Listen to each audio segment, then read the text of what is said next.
सो हे students, आज का जो हमारा सम है that is the angle of elevation of a jet plane from a point on the ground is 60 degree. सबसे पहले हमें ये देखते हैं कि एंगल ऑफ एलिवेशन हम किसको बोलते हैं। तो एंगल ऑफ एलिवेशन क्या होता है कि जब आप नीचे से खड़े होकर किसी ऊपर वाले पॉइंट को देखो तब हमारी आईज जो एंगल बनाती हैं वो कैसा बनाती हैं, एंगल ऑफ एलिवेशन। यानी जब आप नीचे से खड़े होकर किसी चीज़ को ऊपर की ओर देखते हो तो जो आपका एंगल बनता है, इस एंगल को हम क्या बोलते हैं, एंगल ऑफ एलिवेशन। तो उन्होंने क्या लिखा है, the angle of elevation of a jet plane from a point of ground is 60 degree. यानी कि एक ग्राउंड है, एक ग्राउंड लेवल है, ग्राउंड के किसी भी पॉइंट से, मैं मान रही हूँ कि ये ग्राउंड पे कोई पॉइंट है, तो ग्राउंड के किसी भी पॉइंट से जेट प्लेन का जो एंगल ऑफ एलिवेशन बन रहा है वो कितना डिग्री बन रहा है, 60 degree. After a flight of 15 second, ये जो जेट प्लेन है ये थोड़ा सा और आगे जाता है, 15 सेकेंड के टाइम पीरियड के बाद इसी जेट प्लेन का angle of elevation from the same point वो क्या हो जाता है, 30 डिग्री। तो यहाँ से इसका angle of elevation from the same point कितना हो गया, 30 डिग्री। जो प्लेन है वो कितनी हाइट पे कवर काम कर रहा है, तो वो 1500√3 मीटर की हाइट पे काम कर रहा है। यानी from the point of ground जो जेट प्लेन की हाइट है वो कितनी है, 1500√3। तो जेट प्लेन ग्राउंड से कितनी हाइट पे ट्रेवल कर रहा है, तो वो हम बता सकते हैं कि 1500√3 की हाइट पे वो ट्रेवल कर रहा है। तो अगर हम एक बार फिर देखें कि हमने डायग्राम कैसे बनाया, तो डायग्राम के लिए हमने क्या देखा कि उन्होंने लिखा है एक पॉइंट ऑफ ग्राउंड है, ग्राउंड का एक पॉइंट हुआ, ग्राउंड के किसी पॉइंट से जेट प्लेन, लेट्स सपोज कि यहाँ पर जेट प्लेन है, तो ग्राउंड के किसी पॉइंट से जेट प्लेन जो है वो कितना एंगल बना रहा है, 60 डिग्री का वो एंगल बना रहा है। जेट प्लेन की ग्राउंड से हाइट कितनी है, तो जेट प्लेन की ग्राउंड से हाइट है 1500√3 मीटर की, वो इतना अबव जो है वो फ्लाई कर रहे हैं।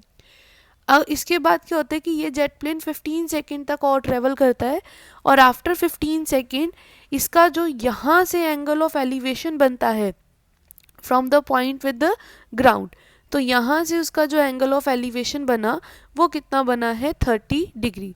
बट यहाँ भी वो ग्राउंड से कितना हाई फ्लाई कर रहा है, तो 1500√3 मीटर फ्लाई कर रहा है। अभी हमें सम में निकालने को क्या बोला गया है, इसकी स्पीड।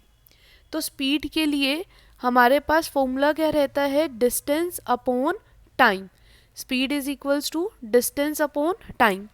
तो डिस्टेंस जो है, देखो टाइम हमारे पास है दैट इज़ 15 सेकेंड, बट हमारे पास ये डिस्टेंस नहीं है कि इसने 15 सेकेंड में कितना डिस्टेंस कवर किया। तो उसके लिए हमें अपने सम को सॉल्व करना पड़ेगा। तो हम इसको मार्किंग दे देते हैं, यहाँ से मैं इसको हटा रही हूँ, हम इसको मार्किंग देते हैं, ये point A, B, C, D और ये पॉइंट है ई। स्पीड जो है वो किसके इक्वल रहती है, डिस्टेंस अपॉन टाइम के। अब हम सबसे पहले क्या लेंगे, हम सबसे पहले एक छोटा ट्राइंगल लेते हैं 60 डिग्री वाला, tan 60 डिग्री, ये वाला ट्राइंगल ए बी सी। मैंने ट्राइंगल लिया है ए बी सी, ए बी सी में एंगल कितना है, 60 डिग्री, तो मैं यहाँ पर ले रही हूँ tan 60 डिग्री। tan 60 किसके इक्वल होता है, परपेंडिकुलर अपॉन बेस।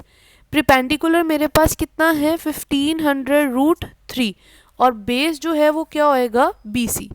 तो बेस हमारा है बी सी। tan 60 डिग्री की value √3 is equals to 1500√3 upon B C. यहाँ से हम क्या कर सकते हैं, इसको क्रॉस मल्टीप्लाई, तो ये बना B C is equals to 1500√3, क्योंकि बी सी के साथ √3 भी मल्टीप्लाई हो गया। अब ये √3 उस साइड जाकर डिवाइड हो जाएगा, तो हमारे पास बी सी कितना आता है, 1500, यानी ये पॉइंट बी सी हमारे पास है 1500। अब हम दूसरा ट्राइंगल लेते हैं जो कि बड़े वाला है, और वो ट्राइंगल हमारा कौन सा बनेगा, ई बी डी का। अब हम ट्राइंगल लेंगे बी ई डी या ई बी डी। उसमें हमारे पास एंगल कितना है 30 डिग्री। तो अगेन मैं tan 30 डिग्री ले रही हूँ। tan 30 किसके इक्वल है, परपेंडिकुलर अपॉन बेस के। तो परपेंडिकुलर तो इसका अभी भी कितना है 1500√3। अब जो बेस है वो बेस कितना है, तो यहाँ पर 60 डिग्री के 30 डिग्री के लिए हमारा बेस कौन है, बी डी। 30 डिग्री के लिए बेस है हमारे पास B D. tan 30 degree is equals to 1/√3। 1500√3 equals to B D. अब यहाँ से अगर हम चाहें तो इसको क्रॉस मल्टीप्लाई कर सकते हैं। तो ये बना B D is equals to 1500√3 multiply by √3। तो √3 इंटू √3 मल्टीप्लाई करके रूट का स्क्वायर कैंसिल हो जाएगा, तो बचा कितना 3। यानी कि हमारे पास बी डी कितना आ रहा है 4500। हमारे पास बी डी कितना आया 4500। बट हमें तो क्या निकालना था सी डी, क्योंकि हमें सी डी का डिस्टेंस देखना है। तो हमें पता है कि B D is the combination of, B D देखो कैसे बने, तो बी डी बी सी और सी डी को प्लस करके बना है, B C plus C D, वहाँ से बना बी डी। वैल्यूज़ फिल करते हैं, 4500 का हो गया बी डी, बी सी हमारे पास कितना है 1500 प्लस सी डी। तो 4500 minus 1500 is equals to C D, यानी कि हमारे पास सी डी का आंसर कितना आया 3000। तो अब हमें पता है कि सी डी हमारा जो कि डिस्टेंस था वो कितना है 3000। तो हमारे पास डिस्टेंस आ चुका है। अब हमें क्या निकालनी है, स्पीड। तो स्पीड कैसे आएगी, speed of jet plane distance upon time. अब आप देखिए कि जेट प्लेन ने कितना डिस्टेंस कवर किया था सी डी का, जो कितना है 3000। कितने टाइम में कवर किया उसने ये डिस्टेंस, 15 सेकेंड के टाइम में।